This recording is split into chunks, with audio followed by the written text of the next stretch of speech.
Yeah. Caught me out in these streets. Out in these streets. Caught me dancing. Okay, folks. So first off, no, there was no time travel. This is not 2022. Although Yes. 2022, wipe your feet before you come in, please. Don't bring no shit. Can't fucking take it seriously. Exactly. All right. So, look, we have had two really big MCU entries come out. We've got Hawkeye, the series which just ended its first season on Disney Plus. It's only 6 episodes. I thought it was going to be more, 6 episodes, but that actually makes sense because I think it was timed out to how many days he said he had to go home. Yeah. But then we have somebody who was trying to get home in Spider-Man No Way Home. God damn it, the segues. Get it. Segue. Get it. Shit hurt my back. God damn it. Oh my god. Yeah. My shoulder. Yeah. Riggs. So we figured, you know what? I'm off this weekend. Michael's off this weekend. It's Christmas Eve. Yes, sir. If you celebrate, Merry Christmas to you. If you don't, it's cool. Happy holidays. If you don't do holidays, whatever, go out and get you something tasty to eat and cool. Watch a movie. But we're going to give you our reviews of Spider-Man No Way Home and of Hawkeye. First off, brother, how are you doing? I'm good, brother. What's going on with the beard, sir? What's going on with the flourish of the facial follicles up in the piece, good sir? I'm good, brother. The beard's good. Good. I'm good. It's the most exaggerated fucking introduction for beard possible. But first, let's get these introductions out of the way. Folks, welcome to the Fandom Initiative. Yes. Thank you so very much for joining us. If you are joining us here today, this was an impromptu episode. Totally. Yes. Look, it took me, I had to quickly put this little collage together I see. Because, I like to do the stuff that the things and do it in. This was impromptu. We just want to have some fun. Yeah.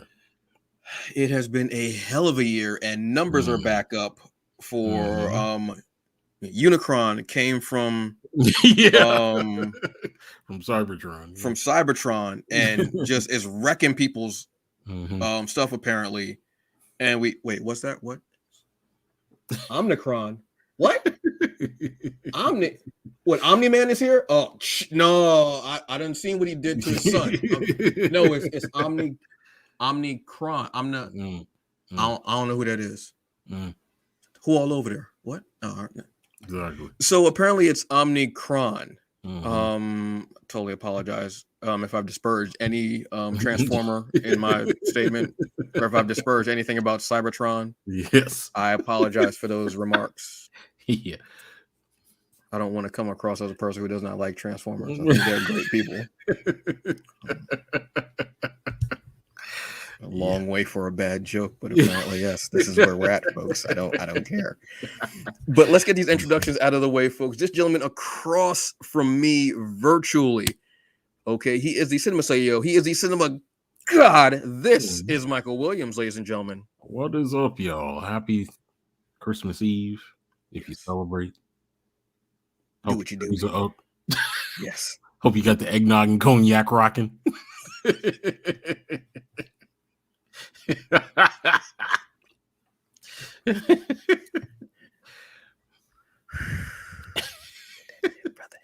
that, brother.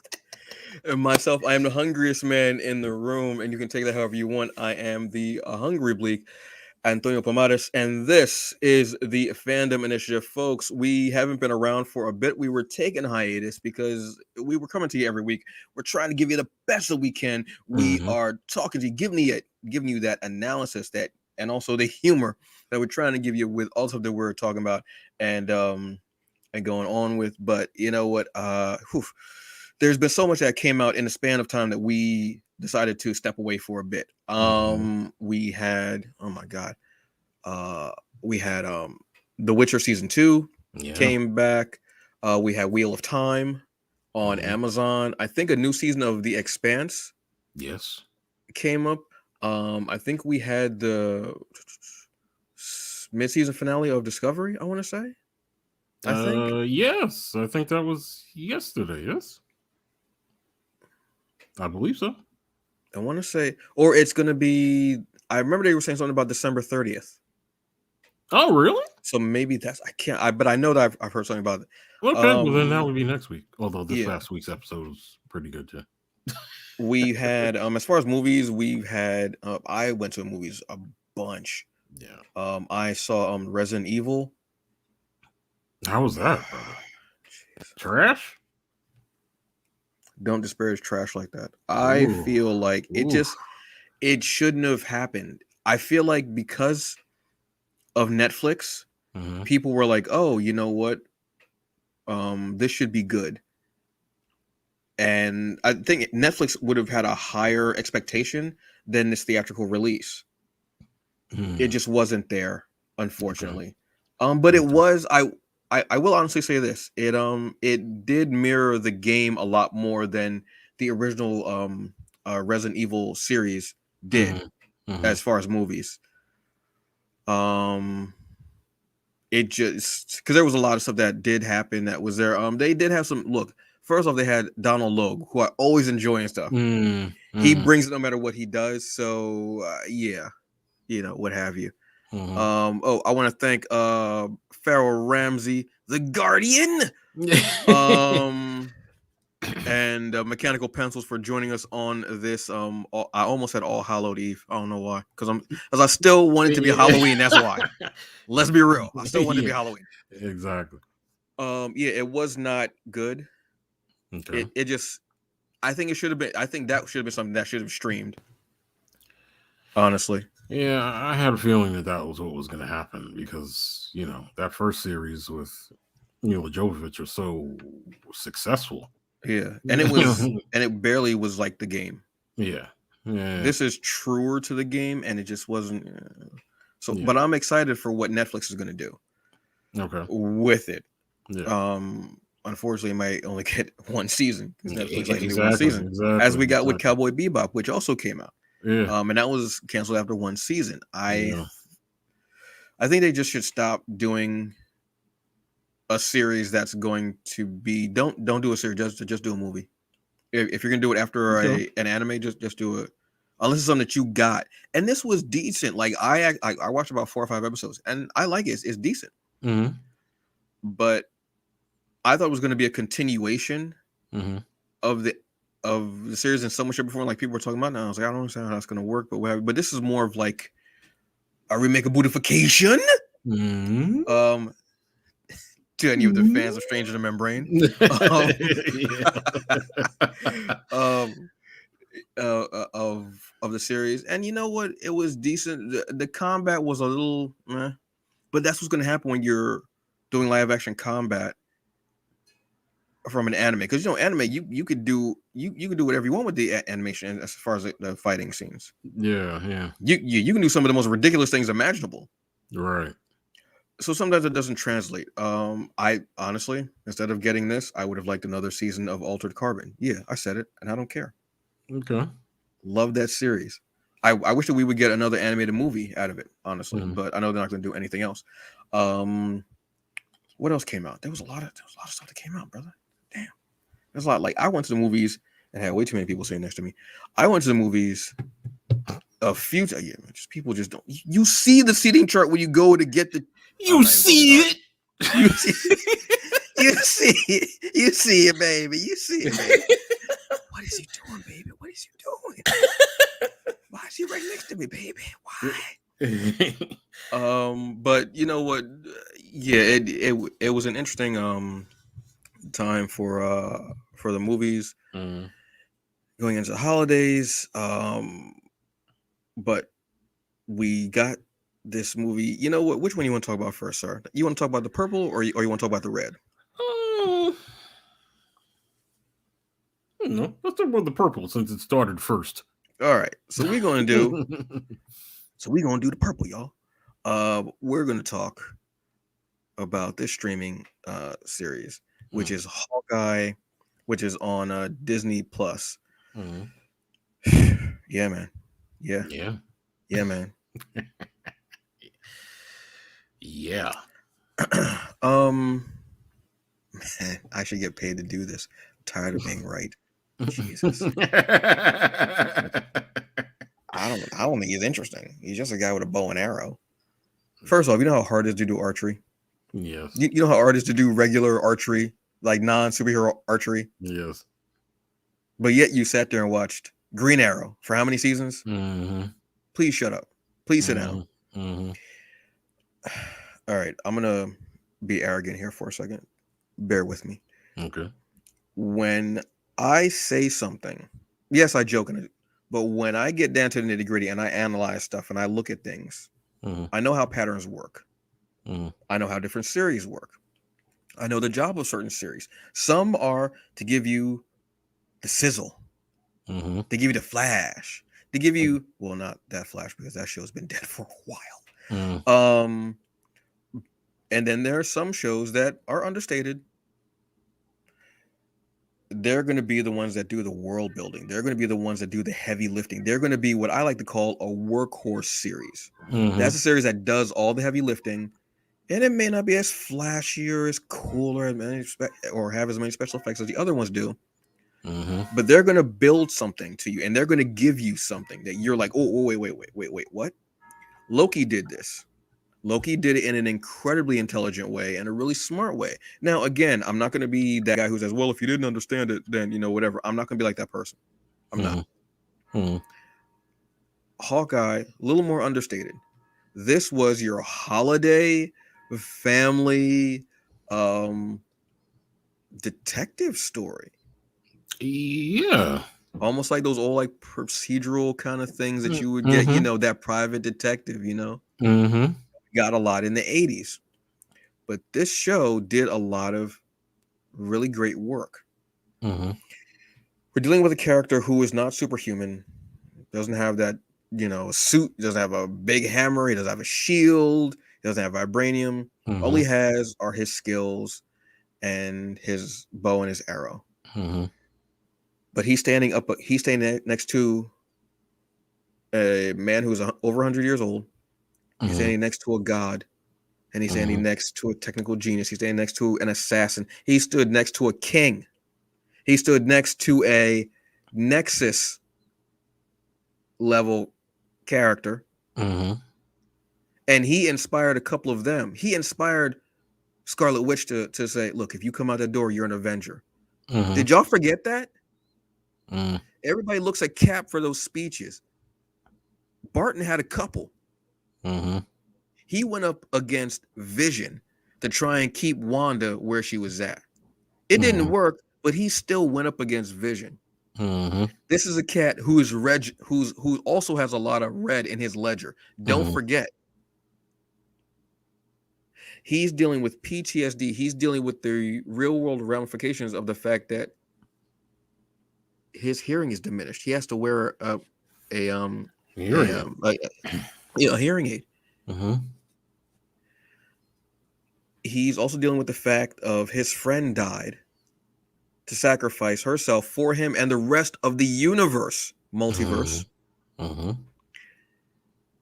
And all while doing that, he jumps off of a damn building during an alien invasion with a bow and an arrow and inspires a next generation hero. And he didn't do it intentionally. He didn't do it because he thought it would look cool. He didn't do it to brand himself, which is another great thing they did with this series. He did it because it was the right thing to do and because the Earth needed saving. The Earth needed avenging. So what I want to say is put a little respect and put a little saison on Cliff Barton's name. Yeah, I agree, brother. I agree. Now go run tell that. For real. People got to stop with, but yet you'll look at Batman all day. Oh, Batman, cool. I don't care about that. Oh, and by the way, heavy on the spoilers. Heavy on the spoilers. I'm talking like 2 short stacks of pancakes spoilers, folks. We giving spoilers, okay? Mm-hmm. Hawkeye and Spider-Man No Way Home. Mm-hmm. Hawkeye, really enjoyed it. Great. Love the cast. Oh man, Haley stole a lot of scenes, which you expected to because Kate Bishop is a huge character. A lot of people are fans of her from Young Avengers. Mm-hmm. We get that. We get a lot of drops. The last 2 episodes, we got a huge drop on a character who I was like, okay, bet. Which then linked to another drop in Spider-Man No Way Home. So, folks, when I say, hey, this is going to be a good series, I'm looking forward to this, heed my warning. So let it be written, so let it be done. Yep. Come on, folks. I can do this all day. I can do this all day. Yeah. Which another really great thing to do. Another really great, because they knew when they put that in there, they're like, we have to do this whole production because at some point people are going to want to see this. I know it. Yeah. And they did it. And shout out to I don't remember the cast name. Shout out to my man from Rent, because he was the dude that was singing first. Yeah. Well, the beauty of that, the beauty of that part, the beauty of that part of it is that is, in a lot of ways, that is Disney making sort of making fun of itself in some ways, because I would have to kind of believe that is probably something that was a concept within the company at some point. Like, yes, Avengers is a success theatrically. Can we move it to our theatrical play division and see what we can get out of it? Exactly. But with somebody with a level head at that point saying, no, we just want to leave that right where it is. It also, ironically, reminds me of the other topic that we're going to get to in the show, because there was a theatrical play called Spider-Man Turn Off the Dark that unfortunately was closed due to the high level of difficulty for the stunts for the person to be Spider-Man in that show. Yeah. And that was out what? That was out how many years ago was that out? That was out. Yeah, that's got to be at least, I would probably say 8 or 9 years, maybe 10 years at this point. Yeah. But that was an amazing thing. I mean, I didn't go see it, but trying to do that on stage, I couldn't even imagine. So I knew the intricacies of it had to be just crazy. Yeah.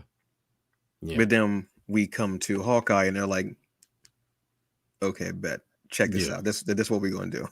Yeah.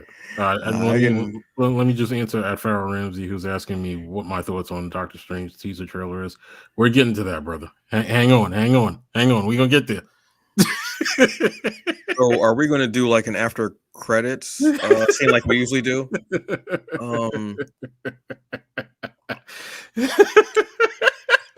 He gave him can you hear me? Yeah. Oh, he gave him like the Morris Day look like. Yeah, exactly. Exactly. I bet. And I was like, wait, y'all know I gotta go to the bathroom, right? Wait, what's happening here? What is happening here? What is happening? Yeah. We're gonna get to that. Oh god, dash. Yeah. Woo, man. But Hawkeye, great. It's just a really good series. I was all in when they announced Haley Steinfeld as Kate Bishop. She did not disappoint. I can completely see her in the MCU going forward. Casting Vera Farmiga as her mom Also a very good casting choice. Anything Vera Farmiga's in, I'm in on. I like Vera Farmiga a whole lot. She's a really good actress. I think what you're seeing now in the MCU between the Disney Plus shows and even when we get to Spider-Man No Way Home is the legacy of the Infinity Saga and what happens when you have been on that line for the two movies, Infinity War and Endgame, and all the fallout that comes with that, right? All the fallout that comes with, you know, making a decision who at the time, all of us in the audience watching it were like, it's a no-brainer. This is what we have to do, right? We have to bring these people back because we didn't agree with what Thanos was thinking. And now you kind of see the ramifications of that decision and how everyone individually is kind of dealing with things after. It's brilliant. It's just a brilliant way to extend, that first sort of, I guess you want to call it, volume of the MCU. Yeah. Yeah. Just brilliant. And Hawkeye is really worth watching. And I'll say it again, for people who haven't seen Loki, I think Antonio and I have said it many times on the show that that's probably the show that people are really going to have to go back and watch the further we get in this next chapter of the MCU, because there's a lot in that show. There is a lot. Yeah. And I don't know. I don't know. I think they've done a really brilliant thing with extending this MCU the way that they've done on Disney Plus. I really do. It was true to the comics as far as like the Chip Zdarsky, I believe, run. I want to say it's Chips or was it Matt Fraction? Hell, I'm trying to remember. But it shows Hawkeye, and he even says, he's a weapon. He's like that. That's his thing. And you see him kind of reluctantly ushering in and training Kate Bishop. And even at the end of the series, she's trying to figure out a name, and he goes, well, yeah. And then it cuts. Yes. So you know where that's going, because she ends up, because in the series at a certain point, every other arc, one deals with Barton and one deals with Bishop. So, wait, Kate Bishop, Clint Barton, see, all right, cool, bet. And it's great to see how Hawkeye at a certain point is, and some, I think they even do it with the episodes too, where he's more background, and it's more about Kate. her and Kate, and then it switches where it's more about Clint, and it's and not so much about Kate. Kate's in the background. They did a great job with balancing the two leads, but still showing her becoming this new hero. We also got to see Echo. Yes. Who is one of, this is something that this was beautiful that they did. I'm not sure if Echo, in the comics, she's First Nations, indigenous. She's deaf, mute, but I don't know if she's an amputee. I'm trying to remember. I don't remember if she's an amputee. She basically has muscle memory, or she can, when she watches a fight, she can copy how someone fights. It's not a mutant ability. A lot of people actually have that in their head. Like, they have muscle memory too. A lot of people have that. To a certain extent, I mean, that's how we end up learning how to walk. In essence, we watching someone.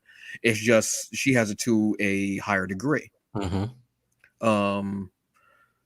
It's and it's a character that I love. She was introduced to, I want to say she was hired by Kingpin to kill Daredevil when she first appeared, I want to say. If I'm remembering correctly, and that was a long time ago. So I love seeing that character. It's a character that I love. I love that character. Mimicry, yes, but to like just a farther degree. Mm-hmm. Farrell Ramsey. We also got introduced to the Tracksuit Mafia, Mm-hmm. Mm-hmm. which Yeah. is also in the Hawkeye comics. That's Mm-hmm. like his first real like challenge. Mm-hmm. And they were one of the first groups that when Hawkeye went rogue and he went and became Ronin, he went after. So Mm-hmm. for anyone who keeps talking about, oh, the first thing he did was he went all the way to Mexico and then went all the way to Japan, killed them, and then he stopped. No, he didn't start there, dummy. Mm-hmm. Stop saying I don't. Mm-hmm. And we talked about, I don't remember if we talked about this on air or if we talked about it in our own private conversation, but why would you go from New York all the way down to Mexico, Mm-hmm. kill cartel members, and then go? That doesn't make any sense to me. Like I don't Right. like you wouldn't start in New York. Like there's not a plenty of organized crime in New York, Yeah, exactly. and you see him going after the members of there. Mm. Yeah, and so we get introduced to those characters who are fan favorites from the comics also, but we also get another link to an MCU movie. We get Yelena. Yes. We get the quote unquote new Black Widow, possibly. Mm-hmm. She shined even harder in this movie. She is. Oh, I yeah. love her as a quote unquote replacement or new Black Widow from Scarlett Johansson. Yes, all the yes. Yes, even more yes. She is hilarious and menacing at the same time. Yes. Great action. She's even started to get kind of doing the poses, and I think she realized that point, and she's like, ugh. But she's a great character, almost like she reminds me of Deadpool in a way, because she almost breaks a fourth wall by going, this doesn't make, why would you keep, why, like she points out the simplest of things, like why would you do that, why would you no, I would have killed you, why, no, you did. And she, Kate Bishop, you're so okay, and saying her name, she goes, are you saying my name like that so you know that I know who you are? And she goes, yes. And so you know that I know who you are. Yeah, it just yeah. Listen, these guys hit a home run casting Florence Pugh for this role. Like they literally have hit a home run with this casting. Like I can see her teaming up with people. I can see her fighting beside people. I can completely see the whole thing going forward with her. Like it's just like wow. You know what I mean? Like absolute wow. So and she's not just like talented and incredible, but she's so fun to watch. When she's on screen, I'm automatically like, okay, this scene right here. Seeing the interaction between Yelena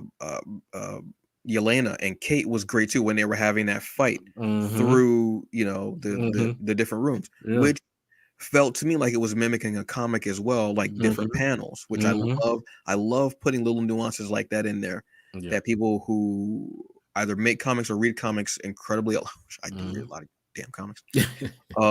Like you feel it and you go, oh, that looks like, like little touches like that. Like even I'll say like the thing about variants and low key. There are a lot of variants. So even doing that little play on words, like, oh, you know what? That building is filled with variants. Comic stores are filled with variants. You could almost say there's too many variants. There were a lot of variants. Everybody in that building turned out to be a variant. So even that little nods like that are just really cool. But their interaction was just so great. Whether it was fighting, and they're fighting not to hurt each other. They're just fighting to stop each other. Not. It's not like a full blown "I'm trying to kill you" fight. It's like a fight. It's like a fight of I'm just trying to stop you. Right. And she goes, "Oh, you kicked me." And she's like, "Oh, and they're actually going for it." And she's like, "Why would you slap me?" Why? She's like, I don't know. Like the whole elevator scene where they're the buttons. It just put them together more somehow. Yeah. But you know what? They're the new Hawkeye and Black Widow. Yeah. So that would make sense. Yeah, that's a perfect thing. And they are, the banter is there. It's wonderful. Wonderful. And I'm waiting for that Widow series. Just saying. Yeah. Bring the Samurai Rider in for that. I'm just saying. Yeah. Who is your favorite character of this series, including we got a reintroduction. Allow me to reintroduce myself. My name is Wilson Fisk. Kingpin. Yeah. Not as dark though. No. A little bit like, but to be understood. But there will be dark times. Because I can definitely see some stuff happening in Hell's Kitchen, possibly. Yeah, definitely. We'll get to that in a second, folks. I promise you. Definitely. Oh man, my favorite character. We even got the swordsman. Yeah. That damn mustache. Yeah. Twirling that. I mean, listen, Barton goes without saying. I like Barton, and I like everything Jeremy Renner has done with Barton since him being introduced. Has been good. Obviously, I said prior that I was on board with Haley Steinfeld from the beginning, and I knew she would kill it because Haley Steinfeld's a good actress. And just plain and simple, she's a good actress. Has been since True Grit. You know. Oh God, yes! Wow, yes! Has Holy been cow! Since True Grit. Yes, and totally forgot about that. You know, but I think one of the things that Marvel and Disney did here that is just so brilliant is that it feels like part of this show is a backdoor pilot for Echo, obviously, right? Because we know that Echo is coming, but the woman that they cast to play Echo, to me, in some ways, is kind of the stealing standout person in this show, right? Because she has to do a lot of things with physical action and emoting that just kind of works. And when I went to look to see if everything matched as far as her being Native American and all that other stuff, it does. And she hasn't really done anything before this. That's what's crazy to me. Like, it's just like, she's so good in this show. You would think that she's been acting for a while. She hasn't done a whole lot. It's crazy. Her name is, I hope I'm pronouncing her name properly, Alakwa Cox. I hope I'm saying her name properly. Yes. Just playing Maya Lopez, aka Echo. Just man, she just damn. When I heard about that, this was going to be the character that they were bringing, I was like, yeah, bet.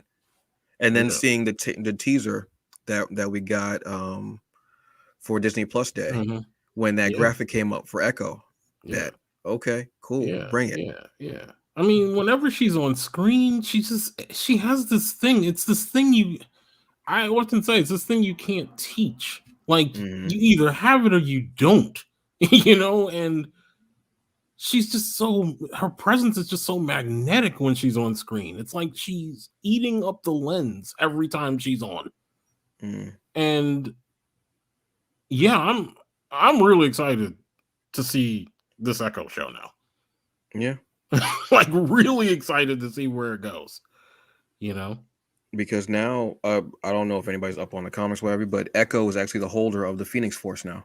Oh, okay. She's actually the holder of it, which obviously ties in because Echo, the character, is going to blow up even more now because of the Hawkeye series, and this is a character that deserves to be blown up now with all the popularity, and this actress as well, because she was phenomenal. And I love the fact that, which is something that I truly do need to learn, we see characters who knew sign language, who knew American Sign Language. Right off the top, they did. And the way they incorporated that into the scenes, and to be able to act with your hands and to have that fears and to use your facial expressions as well as how you're signing is just beautiful. I loved her scenes, were great. So folks, if you complained about foreign films because you didn't want to read subtitles, but you were okay with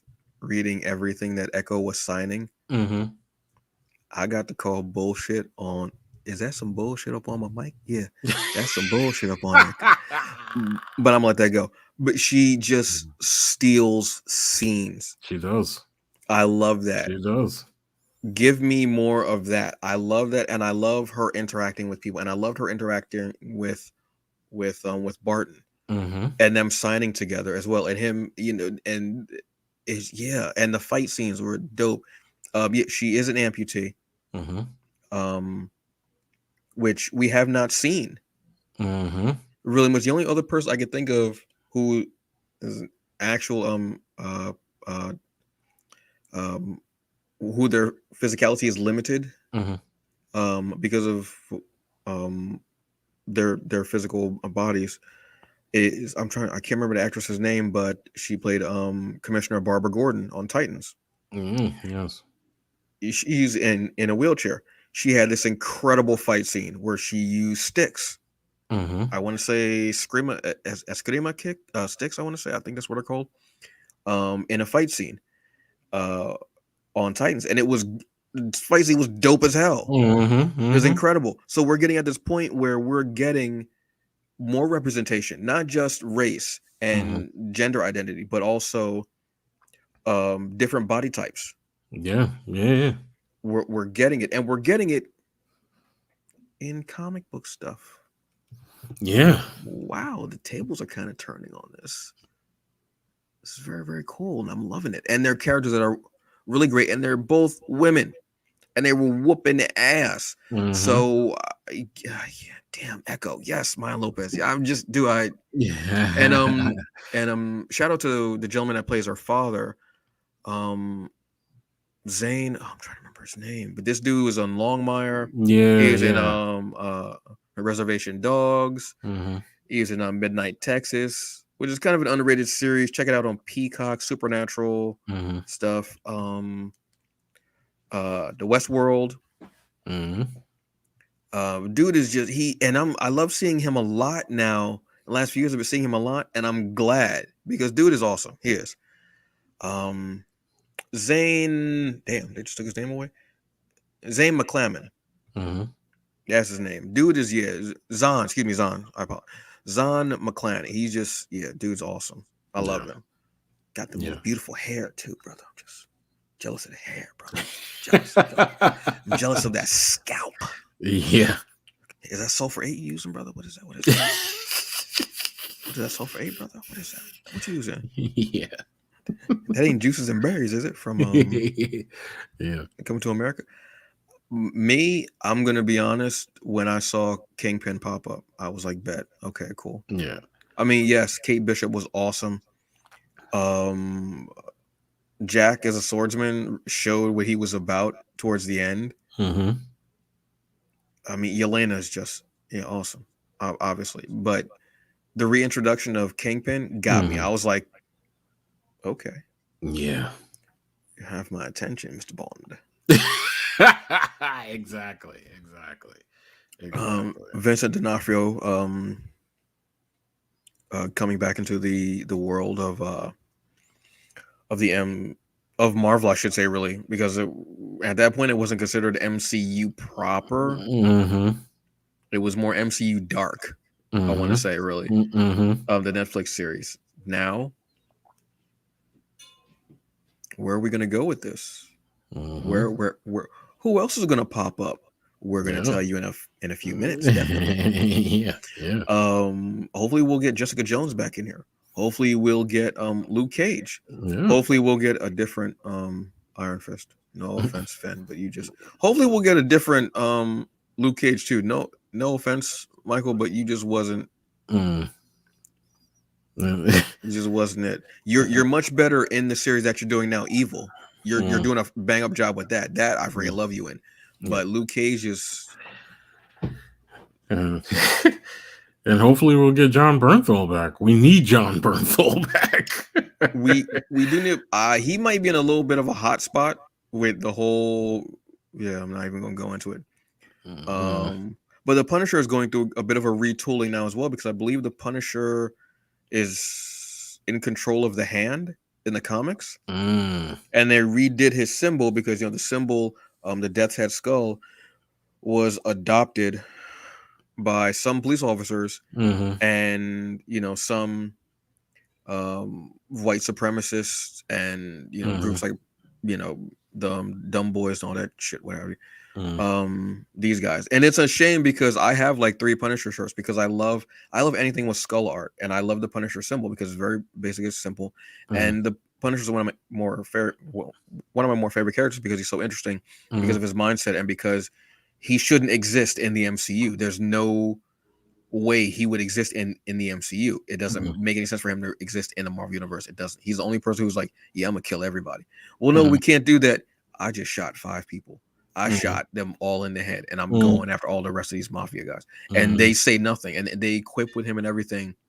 But when they need that, they ask for him, and they go, "Don't kill." He goes, "Okay, cool." And then he kills somebody, and they go, "I thought I told you not to kill somebody."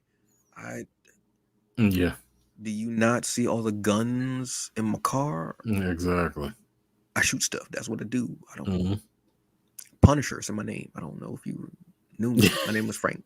Yeah. So yeah, but I would like to, I did love the Punisher series. I would like to see that again. Yeah, I'm just excited to see what we're going on, what's going to be going on in that. But speaking of, when you have legal trouble, like you want a good lawyer. You want a lawyer that's so good that he can catch a brick if it's thrown at you. Yeah, you know what I'm saying? Like you want that type of lawyer. Which brings us to Spider-Man No Way Home. Obviously, I'm talking about the incredible cameo of Charlie Cox as Matt Murdock, aka Daredevil, which some people I think didn't realize who he was, and they maybe didn't watch the Daredevil series, which I can understand.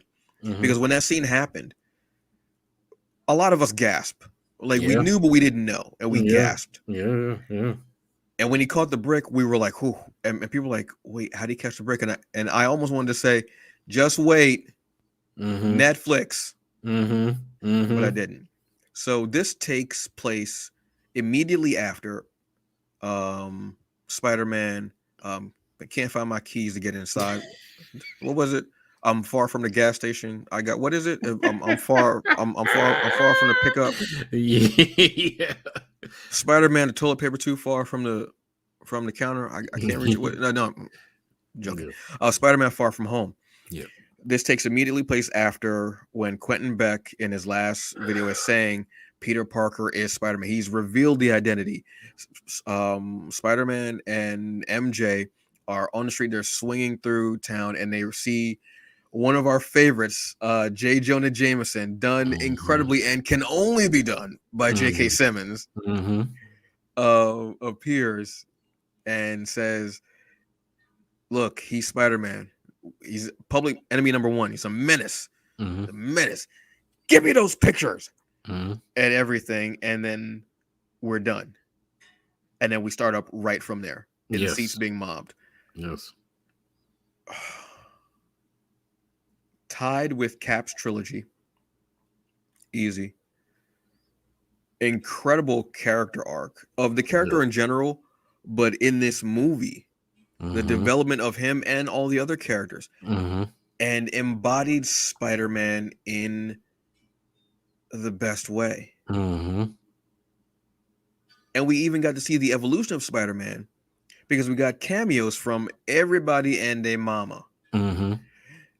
We got Willem Dafoe back as Osborn, aka Green Goblin. We got Jamie Foxx back as Max, aka Electro. We also got Alfred Molina back. I love that dude. Damn, I love him. As Dr. Audio Octavius, Doc Ock. We also got returning. We got Andrew Garfield. Put some respect on his amazing, yes, that's a true pun, amazing turn as Spider-Man. And we also got the guy who started it for this new generation, Tobey Maguire, back as Spider-Man.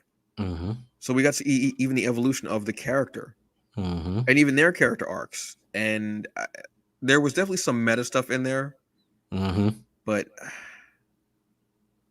dude, this was it. Yeah. Good. Yeah. it is a very I, I think last week when I saw it I said near perfect, but I'm just gonna Yeah. change that to perfect. It's a perfect film. Like it's just brilliantly executed. Like this is a movie that could easily go sideways if Mm-hmm. you don't pay attention and you don't kind of remain true to everything that you've seen before it. This Yes. movie does that and somehow seamlessly puts it into that MCU lens and it just works. I mean, it literally just works. Mm-hmm. Like, uh, you know, everybody gets their kind of redeeming and defining moment as far as, at least as far as um Andrew. Toby and Andrew do, Mm-hmm. you know. And I liked, although I don't know that I necessarily saw it coming, but I kind of felt that this is naturally where it had to go for Tom Holland's character to finally experience that loss that defines his character and pushes him to another level at the end. You know what Yeah. I mean? And his loss is a lot more than what you would think, right? Because he not only loses Aunt May because there has been no Uncle Ben in the MCU that we know of, right? Right. Because he never even acknowledges anything about when they keep talking about Uncle Ben. He doesn't even say, You're "I right. had an uncle." He doesn't even acknowledge that. Right. So he loses Aunt May very much like, the other Spider-Mans have lost their Uncle Ben as their defining moment that sort of drove them to become what they were in their respective universes or multiverses. um, but he, in addition, also loses the two people who have been his ride or die friends, for lack of a better term, also at the end of the movie, because he wants to sort of go back to fixing everything by being anonymous to everyone. Mm-hmm. And I thought that was just sort of a brilliant way to kind of tie a bow on this trilogy. You know what I mean? Like, Tom Holland's been great. Like, he's been great. He's Yeah. been better than anything we could have expected. Like, when I think about that introduction in Civil War, the two introductions in Civil War that kind of defined where the MCU was going to go from Mm-hmm. there, they were just so brilliant. And when I say the two introductions, I mean Spider-Man and Black Panther. Those two introductions propelled the MCU to heights that I don't even think they thought they would get to. Yeah. Like, really. Like, and Tom Holland has just been brilliant. He's been brilliant as Peter, he's been brilliant as Spider-Man, and Disney needs to bring this guy back. And they need to bring back Zendaya, and they need to bring back uh what is this guy's name? What's Ned's name in real life? I'm trying to remember. Oh, shout out to that for putting in a nice amount of Tagalog. Yes. That yeah, because Yes. um, my best friend, he's from the Philippines. Hmm. So hearing it, like I can understand some of the words. Hmm. Hearing it, I was like, bet okay. I didn't Yeah. realize that Ned was Hmm. Filipino. So that Hmm. even like I was like, okay, bet cool, yeah. I definitely Hmm. love seeing again something that we don't see a lot in movies Hmm. or in like the mainstream media and movies Hmm. and stuff like that, which I loved. I didn't really dig the wig. Mm. I want to say, because I believe he shaves his head, Mm-hmm. and at a certain point, like it. Now watch it actually have been his damn hair. Watch I said something dumb. It's just damn man, yeah, just Distracting. damn. Yeah. No, I'm just thinking about how good the damn movie was. That's why I'm sitting here Oh, like, God oh, oh. damn man, jeez, that Yeah. movie was just It's a perfect film. It's perfect in the way it's constructed. It's perfect in the way it's executed. It's perfect. It's just perfect. Jacob Batalon. Yeah, Jacob Batalon. Yeah. Yeah. Disney, they need to bring those people back. They absolutely do. They were awesome. They were really awesome. But Ned is kind of like I'm trying to remember the cat's name in Ultimate Spider-Man, who is Miles's best friend. Banky? No. Who Ned is pretty much like. Mm-hmm. This could be a way, because Electro had a very great line, throwaway line if you're really not paying attention, but a really great line on the way of saying, "You from Queens, and you be saving poor people and everything like that." Now, I just thought you was black. And he's like, "Oh, and Andrew Garfield actually, I'm sorry, I'm not." He's like, "No, sorry. I'm sure somewhere's got to be a black Spider-Man." Brilliant line. I Brilliant line. love a good throwaway line that shouldn't be thrown away. I love a great throwaway line. So this could be, in a sense, somewhere. What's to say that a spider didn't come through that portal? Spider could have the number. What's the number? 85. What's to say the spider's not going to have an 85 on it and bite somebody? Yeah, absolutely. Absolutely. So we don't know, but they must come back because they were awesome. So great. And you realize, like, and you start seeing the differences between things too. Like MJ is actually Michelle Jones. Yes. When I heard the Jones, I didn't realize that. Yeah. Yeah. Okay. And then I was like, Jones. And I tried in my head, obviously, because you start thinking about, you go, whose name is Jones in the MCU? I'm trying to find links between people and whatnot. I'm trying to, all right, so this is that person. But and their acting is phenomenal. I don't know if I've seen Jacob in anything else. No, I actually haven't I'm either. trying to think of it. I'm trying to think of a but the guy, he brings it so much, but we find out that he does know magic or has it in his blood. Yes. Because he is who is responsible for two of the best cameos, I think, in the MCU so far, of Tobey Maguire and Andrew Garfield. Obviously playing their respective Spider-Man. Yeah, their perspective. Spider-Man. Yeah. Which was when you see the Spider-Man running towards the portal and you're like, that's not the suit. And I'm like, they got it. Yeah. Obviously, this is happening. And he takes off his mask.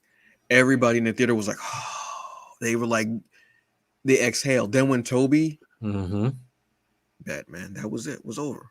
Was over. Yeah. What'd you think of Willem Dafoe? Dude. Oh, listen, Willem Dafoe is Willem Dafoe. Like this guy only has one speed, and that's good. You know what I mean? This was a different Green Goblin. I loved this Green Goblin so much more than the one that we got in the other movies. It was more menacing. His facial expressions are always really just there. They always give it to you. Again, facial expressions are a big thing. But he was like, his smile is the most absurd, ridiculous goddamn thing in history. How they never thought, I think this guy should play the Joker. I don't know how they never thought about that. Yeah. Never. Between him and if they were going to do a female Joker, I would have said, actually, I would still kind of say it. Katie Sackhoff. Yeah. Okay. But he brings it. You go from The Lighthouse, if you don't know Go watch.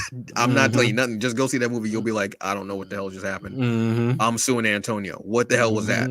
Yeah. To this Green Goblin, which was so much more menacing, so much more bloodthirsty, so much more angry, so much more devilish. And I loved how they did away with the old suit. Yes. Broke the helmet and everything and gave him like something that looked more MCU-ish. We did that back in the early 2000s. We're not going to do that suit here. You're not getting away with that shit here. We have money. We're not doing that shit here. Yeah, it was just awesome. Alfred Molina's always a pleasure, no matter what. Oh yeah, dude kills it. Yeah, kills it. And Jamie Foxx had some of the best humorous lines in there when he was just like, yeah, just and well, that's because it's Jamie Foxx too.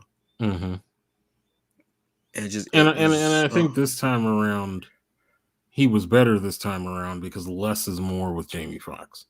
Like you don't need to. I was not a fan of that original interpretation of Electro, at least the interpretation of Electro that first time around. It just was too much. It was just too much. And now that they kind of scaled it back and just let it be what it could be, it absolutely works better this time.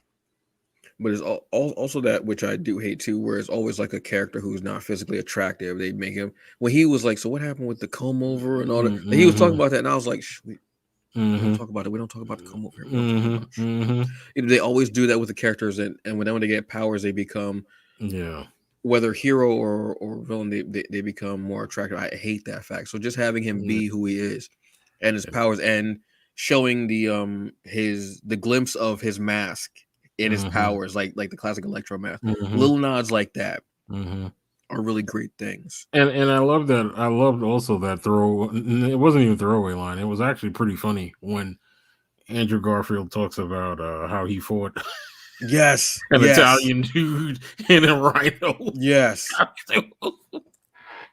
It's great. It's great. It's great. Oh, Paul Giamatti. Oh my God.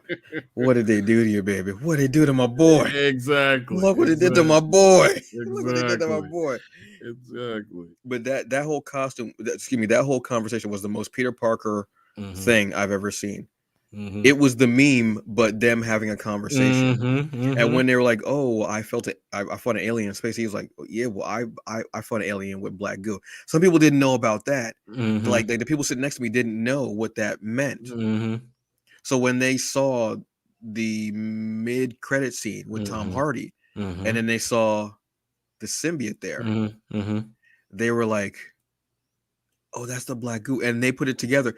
I love moments like that. Yes, I love when someone else sees it and they go, and they figure, "Wait, what does that mean?" And they go, "Oh, so what's?" And maybe they'll go and look it up and check it out. I almost wanted to say, go to Wikipedia and look up Venom comics, and it'll tell you about. I almost want to say that, but I was like, no, I'm not going to do that. And I love seeing that. So we will be getting something down the line. Yes. Because we do have a symbiote now here. Yes.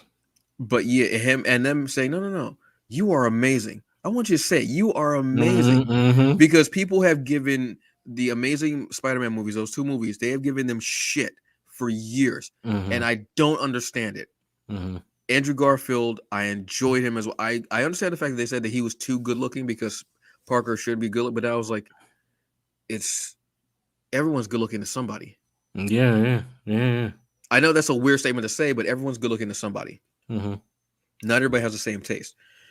And I love that they were giving him love, and it was Marvel giving him love. It was Disney giving him love, saying, "No, you were good." And he was like, "Oh, I'm so lame. I fought that guy and I'm rushing them." You know what I mean? And I love that. And I was like, and this movie gave us closure on those two Spider-Men.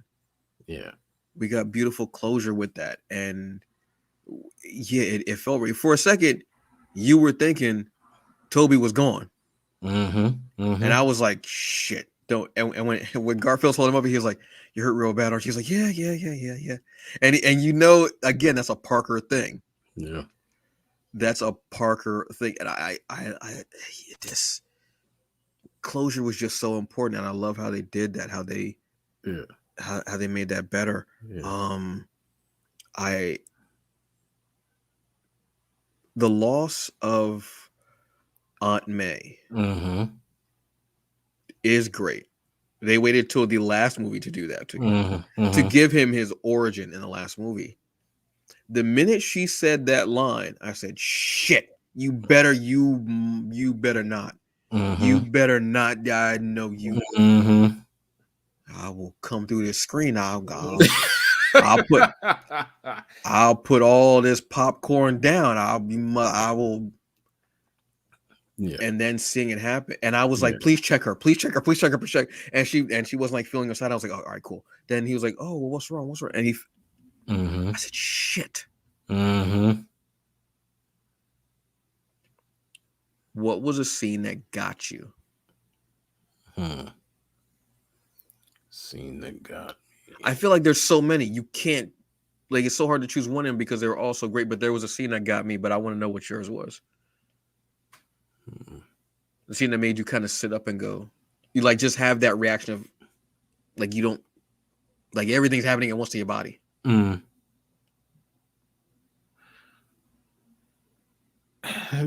don't know. This one is probably not the obvious one. This is not the obvious one, but it's one of the ones that really stands out for me for Andrew Garfield because it's basically his redemption, right? It's his redemption for what happened with Gwen. Shit, you stole mine. Okay, all right. Yeah, sorry, brother. Sorry, brother. When he saves, that means it has impact. It means it means something. When he saves MJ, like that's everything. That's everything for him. Everything. Like, because you saw it. You saw it in the movie before you even get to that scene. Like, he is in some ways broken still over Gwen dying. You know what I mean? That is the one thing the one person he could not save was her. And for him to have this moment where he saves not even his his love of his life proper, but save Tom Holland's love of his life is just amazing. Like, that's an amazing scene. It just is. And to see him kind of almost heal it and let that weight of the world off of his shoulders is just amazing. It's amazing. You almost see him exhale. You really do. And and if you know me, that's a big thing about me that I've learned in the last year or so is to exhale. Yeah. And when he's holding her in his arms, and I was like, I openly said, "Shit," and I felt my eye moisten up. I was like, "Shit." It meant everything. And she doesn't know the history behind that.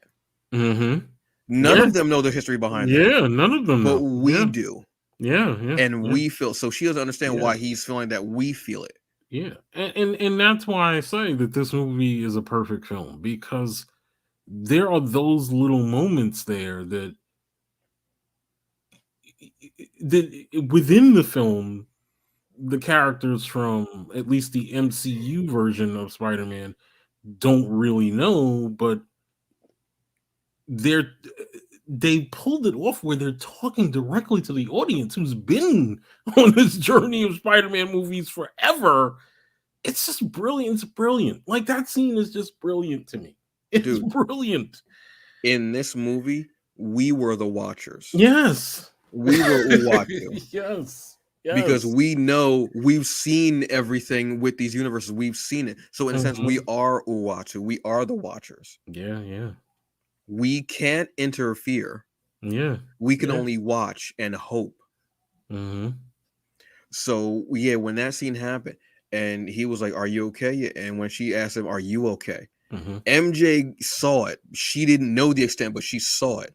And because when he couldn't get to her, and we saw Andrew Garfield go after MJ, excuse me, we're like, "Oh," and and then and you like he has to catch her, and he's learned.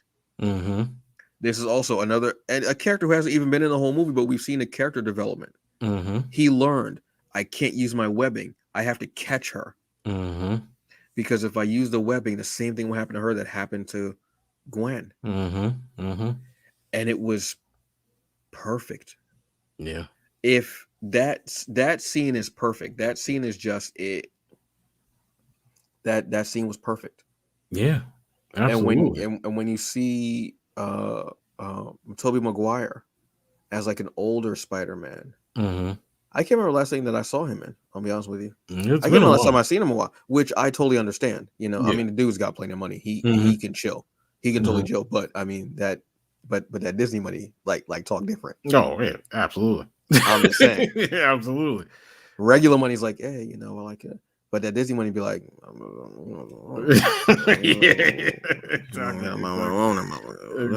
Exactly.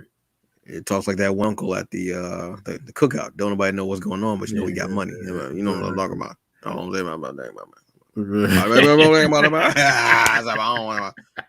What? Just put me in your will, Unc. I don't know what you said. Yeah. But it felt just And then jeez, yeah, man. We Dr. Connors as well was in the movie. Who is but he didn't show as much, wasn't shown as prevalent. Mm-hmm. Which I think is good in a way. He almost was like a low-key character where he was like kind of just whispering, like, here we go. It was almost like he was watching a lot of the stuff. But then also that redemption of curing everyone of whatever their particular ailment was. Yeah.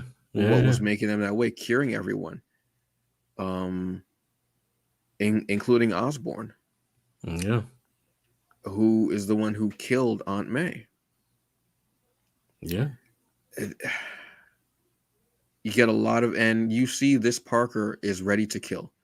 Yes. Where the others have been there and they know. This one was like, I don't care. I don't care. And it played out wonderfully. It played out so well. And he was socking the shit out of it. Like he was putting it all in there. And you weren't seeing him do like, you know, the hopping around the unorthodox fighting style of Spider-Man. He was just straight up throwing blows. And he wasn't holding back. And we haven't seen that side. So you do see that happy-go-lucky Parker, but there are times when Parker gets dark because of his anger and because of all the hate and everything you take away from him and all the loss. And you still got to remember, this is still a young cat. Yeah. He's fought Thanos and he was the blip. And and he's been into space. He's fought. That's but he's still a cat who's under 20, learning. Yeah. And just lost the only parent figure that he's known. And he's angry and he has all this power, but none of that responsibility was hitting him at the time. He felt with that power, his responsibility was to avenge. Yeah.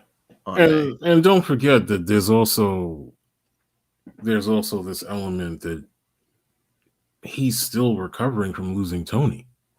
Yeah. You know? Yeah. And it's just, I mean, I expected Spider-Man No Way Home to be a good movie. I just didn't think it would be this good. Like, it's really, really, really a great film. It is. You know, and not too often do we actually get a situation where the third movie in a trilogy is as great as it winds up being, like this one is. Or they ramp up. Yeah. They get better with each movie. Yeah. Yeah. And we end this movie with Doctor Strange finally doing a spell, because the only way that because you start seeing people seep in from the other universes. And he's like, I can't hold them all back. Bet I know I was not the only one when Silhouette started showing. You're like, who is that? Who is that? Who is that? Who I know that's somebody, because I'm sure there may have been people who were able to leak out. I mean, not all of the symbiote went back. Yeah. like I said, could be a spider out there Yeah, with the number 85 on it. absolutely. Was it 85 or was it? I want to say it was 85. It was I 80 think it's something. I 85. want to say. I think so. It's very interesting. So this whole thing started by Parker saying, "Can you cast a spell to Stephen Strange?" He goes to Sanctum Sanctorum. My man Wong, like, look, man, I ain't got time for this shit, bro. Yeah, exactly. Wong will dip on you, like, look, don't. But I wonder where this was in accordance to Shang-Chi. Yeah, that's interesting. Timeline wise. Mm-hmm. So we find out that Wong is also now the Sorcerer Supreme on a technicality, asterisk, quote unquote, because Doctor Strange was blipped. Mm-hmm. So they needed somebody, so Wong filled the shoes.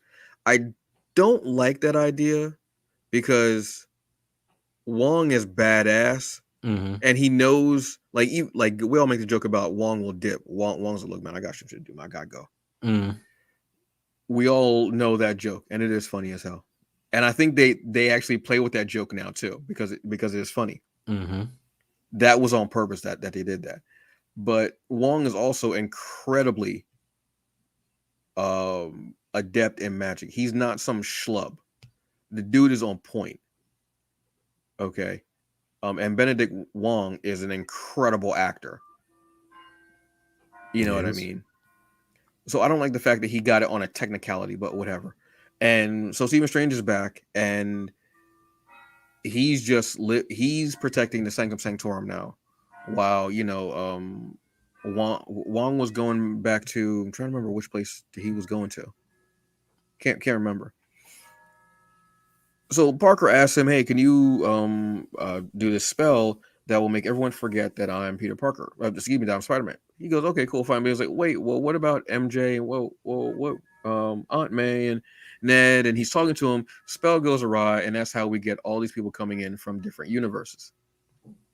So at the end of the movie, Stephen Strange has to cast a spell to put everyone. Well, he's trying to figure out how to put everyone back, and he says, "Well, everyone has to forget, who you are." And he's like, "Well, what if everyone forgets who I am in general? Not the fact that he's Spider-Man, but the fact of Peter Parker exists." Cast a spell. No one remembers who he is. Not even Stephen Strange. No one. And we see him going into the diner where MJ works, and he has the speech ready because he's going to tell her who he is, because that's what they had agreed to beforehand. He puts the speech away, and he doesn't tell him because he sees how happy they are. He wanted them to get into MIT. He did all that to get them at MIT. He sees they got into MIT. He wasn't going to ruin it. And we see him studying for his GED, which I think was a beautiful touch. Yes. We see him in his own apartment, just moved in. So we see the character that we know as being broke, not having a lot, and making his own costume. So he doesn't have the Scarlet Spider suit. He doesn't have any of the Stark Tech stuff because they don't know who he is. He left all that alone, and you see him in this beautifully done suit. And I think he got the inspiration for that suit from the other two Spider-Men. And it is a beautifully done suit. The blue just pops on it. Oh my God, yes. The way the light hits it when he's swinging at night, it pops beautifully, wonderfully. It's gorgeous. I do like the other suit. I love Andrew Garfield's suit in the first Amazing Spider-Man, actually. I love that suit. I love the fact that it has sneakers. I love that. And the scene that we get is him swinging over Rockefeller Center, right? Yes. Rockefeller, yeah, while everybody's skating, what have you. Which is where, to segue into that just really quickly, people thought that that's where it was going to dovetail with Hawkeye. Yeah. Yeah. Which I can understand that, but one's at night, one's during the day. The tree is still up, and Hawkeye, the tree is down. Yeah, exactly. So it could have been the day before, what have you, but I think you would have heard something on it, what have you. But Or they could have brought in another tree. We don't know the timeline exactly. Yeah. But, and then it ends with us getting a close-up of Spider-Man diving, and we see his, like, the eyes, and that's it. Mm-hmm. People started clapping. Yeah. People started dead-ass clapping. Yeah. Brilliant. Then we got the mid-credit scene. Yes. What was our mid-credit scene, sir? What was our mid-credit scene? Which I love is a cheat in a way. Yes. You know? The mid-credit scene is basically Tom Hardy's character from Venom sitting at a bar, basically getting a history lesson of what's happened in the last 5 years in the MCU from the bartender who, and that guy's pretty funny. The guy that plays the bartender, he's on a show called Ted Lasso on Apple TV. Oh, is he? Yeah. Oh, all right. Because he was kind of funny now, but I'm like, he looked familiar for some reason. Yeah, he's pretty funny. And obviously Tom Hardy's character is, talking with Venom about everything that has gone on and all that other stuff. And then what happens is that because of whatever happened with Doctor Strange, they get pulled out of that bar. But what is left behind is a piece of, quote unquote, the symbiote. As the girl next to me said, quote unquote, black goo. Black goo.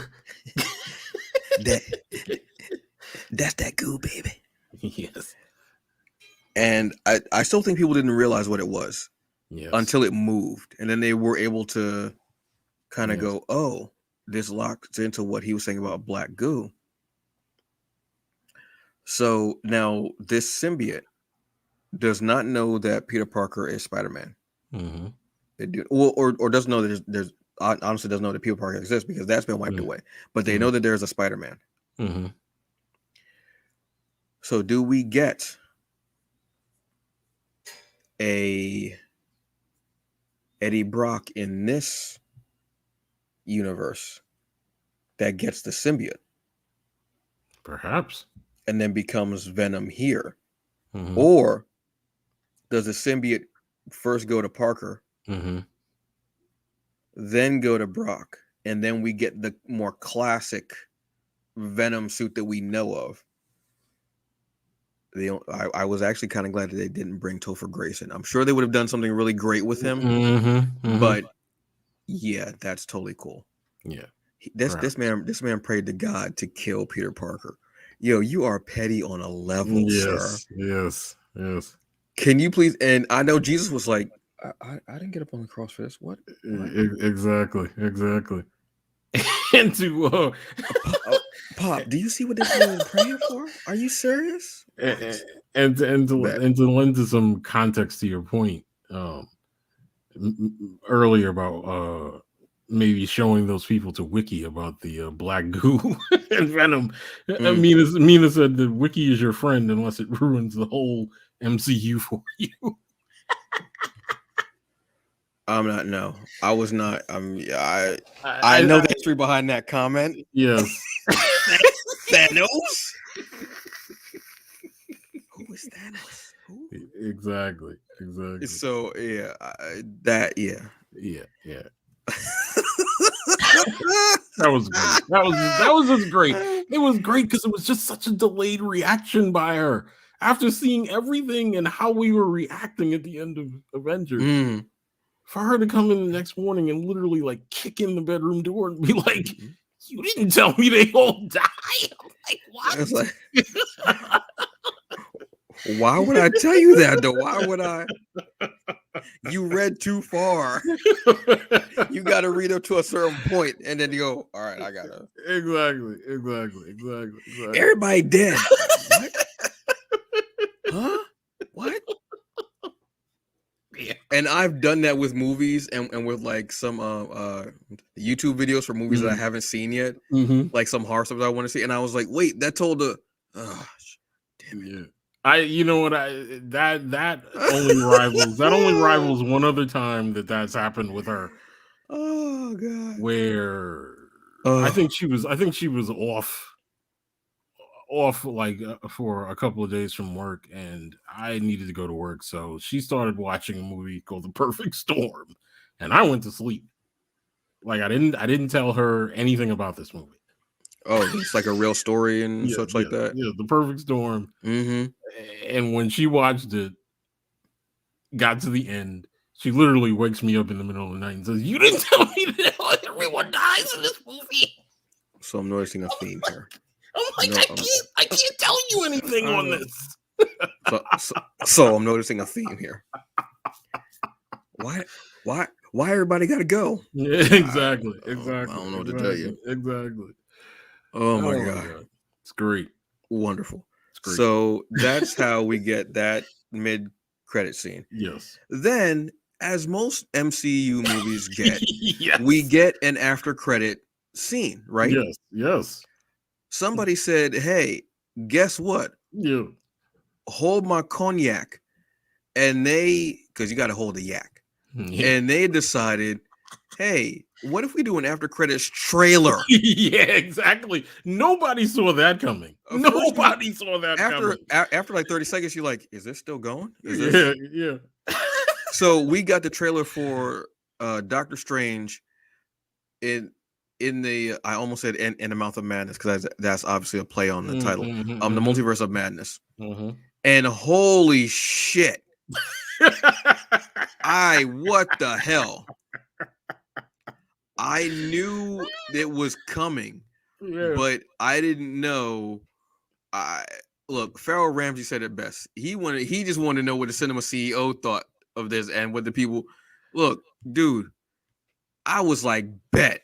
I'm already. I'll stay in the theater until y'all done with the movie. Just send it over. Exactly. Like, I think just send me a hot washcloth so I can wash up every so often, so I don't stink up the seat. I'm good. Yeah. So for Pharoah Ramsey, we're gonna talk about that right now. Like, I think that this is how you do it, right? Like, this is what they have been setting up since the beginning, right? Like, when we put in as the first series that we get on Disney Plus, we get WandaVision, right? Mm-hmm. WandaVision sets the table for everything that's going to come after this, right? So this is how you do it. Like, it almost feels like this trailer at the end of Spider-Man is a reward for everyone who's been with us this long. And right? Who knows the rules. Exactly. Don't get up. I think one person got up. No, everybody, the theater was full. Everybody was like, exactly. I ain't going nowhere. Exactly. And everything that they've shown just makes me. I mean, I was already in on the second Doctor Strange movie. I'm even more in now. Like, with the things that they showed, like when he goes to Wanda and he's like, I'm not here to even talk about what happened. Mm-hmm. Like, he's almost there to basically enlist her help. You know what I mean? Yeah. Like, it's just like, oh man. And it had so much was in that trailer. I was like, The thing that got me was when I saw a young person with a denim jacket with a star on the back. Mm-hmm. Bet got me. Mm-hmm. America Chavez. Mm-hmm. Yeah, this is like on the level of Maya Lopez Echo. Yes. Excitement for me. I agree. This is a character that you can do so much with and who's dude, there's no. When I saw that star, I said, because I had forgotten she was in this movie. Mm-hmm. When I saw the star, I said, I out loud said, yes. Yes. And I know people are like, who's that? Nah. Don't pull up Mina in Wikipedia and ruin it for yourself. Don't do it. Sorry, Mina. You're a verb now. I apologize. We're not gonna Mina this. No. We're not gonna do this. Exactly. It's so cool to see her, this character, and another young Avenger. Mm-hmm. So now we've been shown Patriot. Mm-hmm. We've been shown Hawkeye. Mm-hmm. We've been shown America Chavez. Mm-hmm. Speed, Wiccan. Mm-hmm. We've even been shown Kang, who was a young Avenger. Yes. Yes. Yes. So wait. And then we also in the midst of the trailer we definitely see Chiwetel is back. Yes. Up to his mischief as per usual. But we also get a very, very convincing, and because of course, the Cumberbatch brilliant casting as Doctor Strange to begin with, we get an alternate version of himself that looks very much like the one pulled right out of What If. Yes. Which is crazy to me. I wanted to know how that was going to translate. Yes. If it was going to be animated, then pulled into our world and be made flesh. That's what I was wondering if they were going to do, if they do that with Miles. Will they pull him from that and then because as you remember in Into the Spider-Verse, they all look different. Yes. They all had like different feel, you know what I mean? And I was wondering about that. But when I saw him, I was like, yeah, bet. Yeah. Make this go into that darker corner. Go into that darker corner of the MCU. Go into that dark supernatural corner. There's a lot of great stuff in there. And this opens up, and I'm not trying to like make a pun, but this opens up a whole new door with all of the stories that you can tell. Oh yeah, absolutely. My God, jeez. And then we're also going to be getting Agatha's going to be getting a series on Disney Plus as well, which will delve more into it. Catherine Hahn, you definitely didn't just deserve it, you earned that series. No, absolutely. Absolutely. So that's just so exciting to finally see that. I mean, on top of, do you really want to do that to Mr. Whitman? On top of that move, don't think I didn't know that was you, sir. Don't think that I didn't know. I ain't gonna say nothing, Mr. Brooks, Eric Brooks. I ain't gonna say nothing, but I knew that was you, baby. I'm so, if you know, you know. I'm just very excited to see them going to this corner and all the incredible stories. If I get to see Midnight Suns, some type of incarnation of that, imagine a proper Ghost Rider. I mean, we did get one with Agents of S.H.I.E.L.D. We got the Robbie Reyes, but Robbie Reyes is supposed to be younger than that. Yeah. Robbie Reyes is in his early 20s, I want to say. Not that, Daniel Luna didn't do a great job. He did. Awesome. I doubt that was my favorite season. That was my favorite story in the entire thing about Agents of S.H.I.E.L.D. That was my favorite story. But yeah, I was excited about that. I was. So I'm down for that. I'm here for it. I do have a question for you because I did have a theory. Yes, sir. Yes, sir. I did. Now, y'all know I don't like to speculate and do theories and shit like that. But Hawkeye. Okay. So we know that Agents of S.H.I.E.L.D. at some point splintered off. Yes. And it's not that continuity anymore. But we know that there is a Bobby who is Mockingbird. Now, in the comics, Barton and Bobby are ex husband and wife. They were married. I think sometimes they actually do end up partnering up. I don't know if it's romantically or if it's just for like business wise, hero business, what have you. I was thinking Linda Cardellini, her character, yes, is his wife. We don't know that he's married until Civil War. Is it? No, not Civil War. Age of Ultron.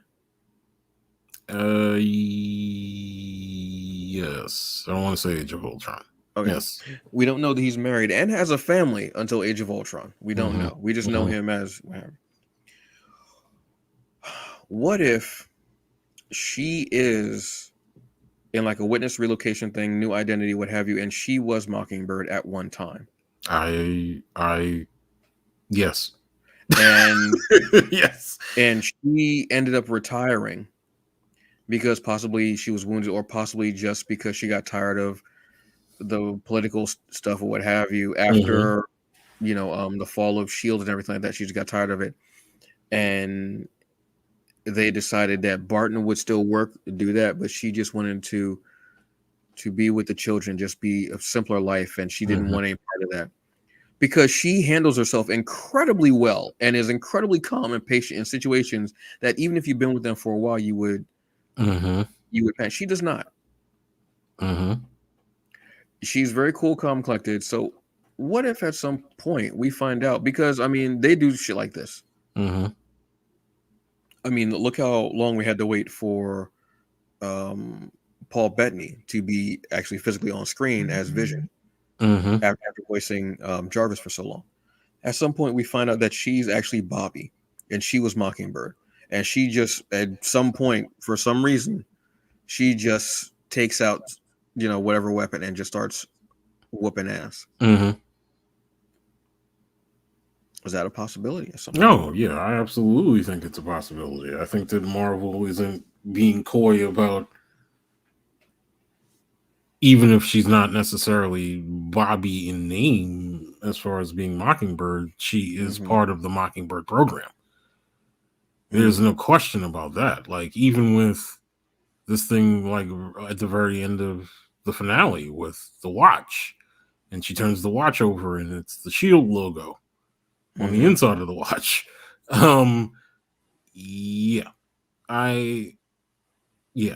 Because she's adamant about him getting that watch, and notice she goes nowhere near. She's not. She wasn't even in New York with them. She was back. She's never anywhere near New York. Nope.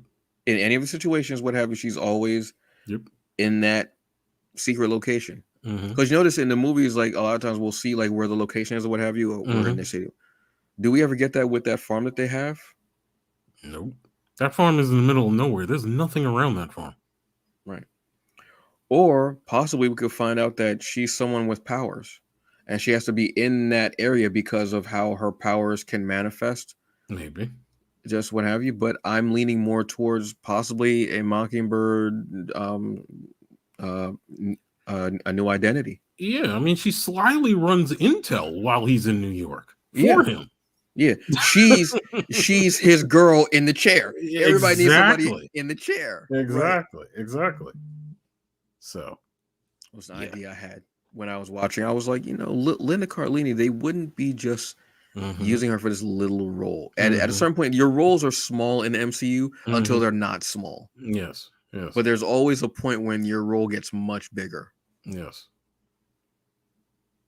Yeah. If we start seeing her hair get lighter, we know something's about to happen. Every appearance, her hair gets a little bit lighter. I'm just saying.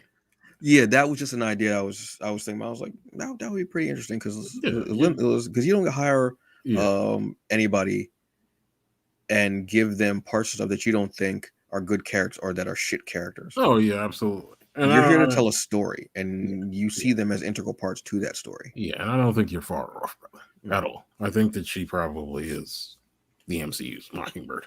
Because she's mad chill. She's a little too chill. Yes. She's a little too chill. She's like, yeah. All right, yeah.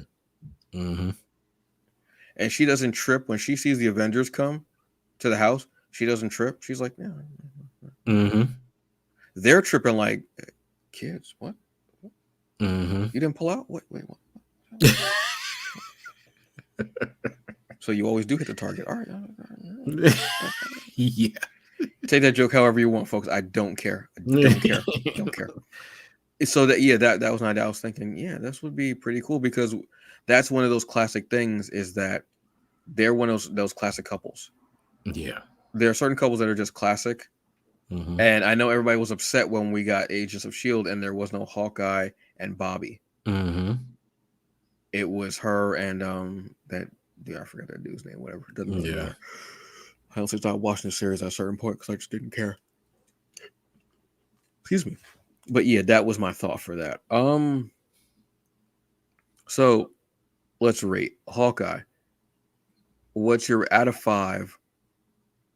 What are you giving it? Out of 5 slices of pizza. That are no longer $1 slice in New York.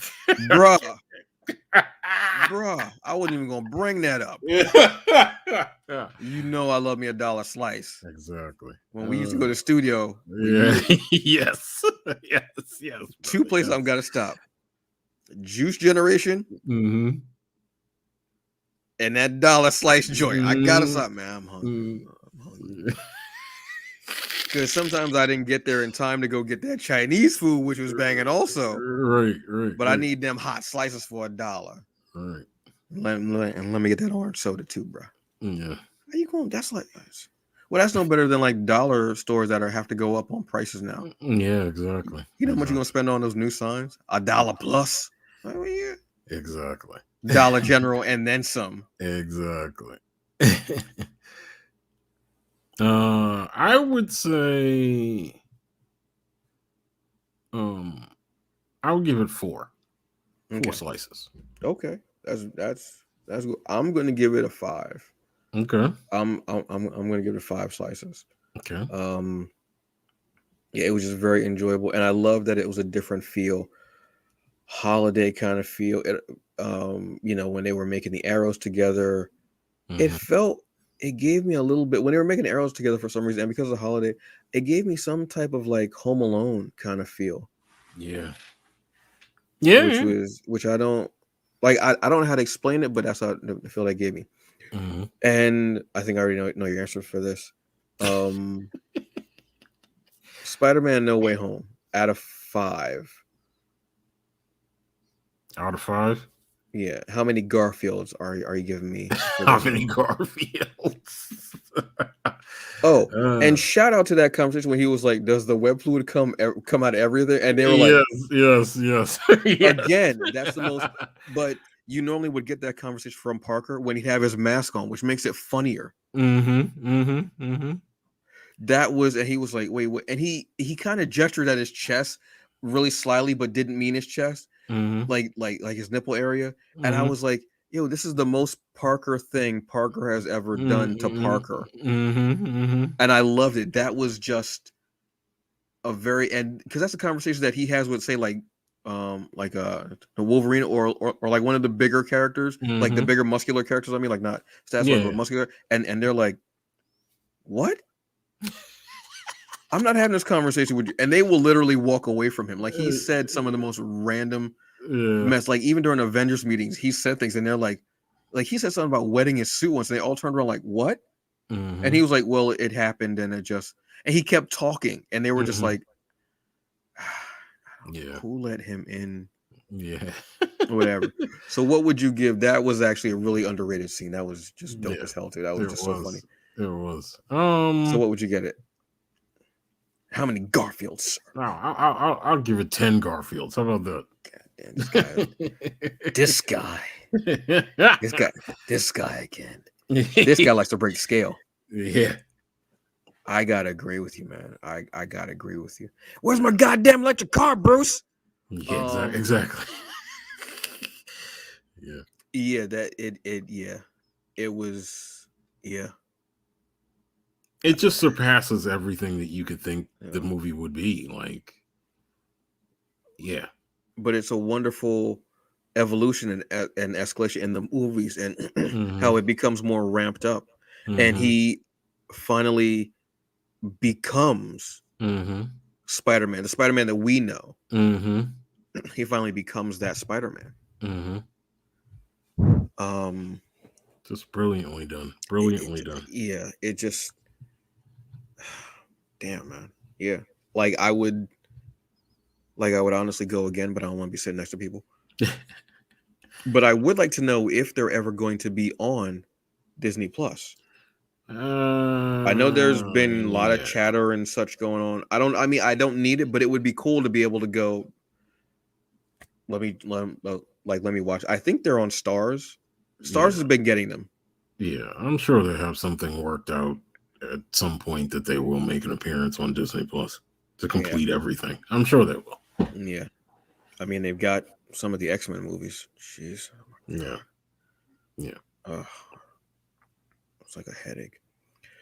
So, folks, that's it. Those are our reviews for Hawkeye on Disney Plus, Mm-hmm. and Spider-Man: No Way Home only in theaters right now. Those were just really enjoyable. Felt great, awesome. I had a great time watching both of them. I'll Yeah. be honest with you. Okay, what is the next thing coming up from the MCU that you're excited about, real quick? I know it's a hard question, so I know. Multiverse of Madness, easily. Ooh. Easily Ooh. Multiverse of Madness now. Oh. And I mean, that's not to say that there probably isn't anything on D Plus that's going to happen before that. I would imagine that there is, but yeah, Multiverse of Madness just puts that trailer just puts all the chips to the middle of the table, and they're like, yeah. Well, let's think about being the biggest movie of the year in the month of May. You know what I mean? Yeah. You For me, I'm gonna go one as left field. Hmm. I know everybody's expecting me to say, "Oh, Moon Knight," which awesome. Hmm. I'm gonna say Morbius. Okay. I want to see Morbius. Yeah, that's January, isn't it? Yes. Yes. I gotta order that T-shirt. Gotta order that T-shirt, guy. Got to order the T-shirt, guy. This so as you all know, hashtag geeking on a budget. As you all know, when stuff like this comes up, if you're going to be looking for Morbius comics, wait till the movie comes out, because there will be a sale on Comixology, obviously, especially with them and their Amazon thing joining more together. It will be. On that note, folks, I want to say something really quick. Those of you who know me know that I've been going through something with my mother. She's ill and she's been in the hospital. I want to thank each and every single person who has reached out to me, who has texted, who has called, who has DM'd, who has checked on me, who has checked on my mother, asked about her, everything. It does not go unnoticed. I am so appreciative and so thankful to each and every single one of you. She is doing well. She's getting stronger. She's going to be in the hospital. Hopefully next week she'll get out, but she will be in for Christmas, unfortunately. And I'm not able to visit any longer because of COVID restrictions. Unfortunately, I was able to see her Wednesday, though, and she was great. She was laughing. She was eating. She got her appetite back. Her coordination, her voice is becoming stronger again as well. She's getting more used to dialysis. But honestly, folks, I want to thank each and every one of you, because I've just been a wreck and I've been crying since Saturday night when I left her hotel room. I don't know why I keep saying hotel room, her hospital room, and seeing her in that stage just was breaking me. So each and every single one of you, just thank you. I truly, honestly appreciate it. Thank you for every well-wished prayer, positive energy, whatever that interaction. I honestly wholeheartedly appreciate you. Thank you so very much, folks. It's kind of weird tonight end the show on like a dick joke or something. It's weird. Actually be like kind of, So on that note, folks, thank you. We'll be coming back later. Okay, so we're going to be talking about more MCU stuff. We're going to be talking about The Witcher season 2 came out. We'll be talking about some other stuff that's going to be coming out that we're going to be watching and talking about when it comes out for the stuff. I'm trying to think of what else is coming out, but there's a lot of stuff coming out, folks. A lot of stuff. Stuff. Huge. Huge enthusiasms. Huge enthusiasms is huge. Huge enthusiasm. So on that note, Michael, would you like to say anything to the people? Be safe out there, folks. Be safe. This Omicron, so much we don't know about it yet, and it's a mess. It's everywhere, so be safe, and most importantly, enjoy your holidays. Hold your loved ones close, and just be thankful for what you have. Yes. That's it. Very much so. Myself, be thankful. I take stock every day of who is in my life and who isn't in my life. And I look at them both in positive ways. Honestly, because some people don't need. But